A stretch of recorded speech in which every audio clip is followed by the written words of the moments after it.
How to hide WhatsApp number in WhatsApp group. So hello guys, welcome back to my YouTube channel. In this quick tutorial, I'll be showing you how to hide WhatsApp number in WhatsApp group. So let's get started. First, just head over to your WhatsApp application and make sure you are logged into your account.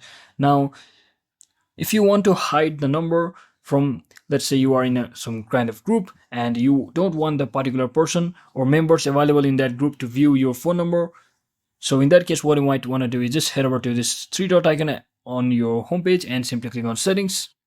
So once you click on settings, you should see the option called privacy just right under the account section. So simply select this privacy option over here, and under this section you can see there's an option called about. So basically click on this about and you can easily change this about section to everyone or nobody. So since we don't want anybody to see our WhatsApp number, you can simply tap on this nobody, and you can also choose if you only want your contacts to see about it, you can simply select to my contacts, and just like that your contact information or WhatsApp number will be hidden in WhatsApp group. So that is exactly how we do it, guys. I hope this video was helpful. If it was, don't forget to like and subscribe to the channel. See you on the next one.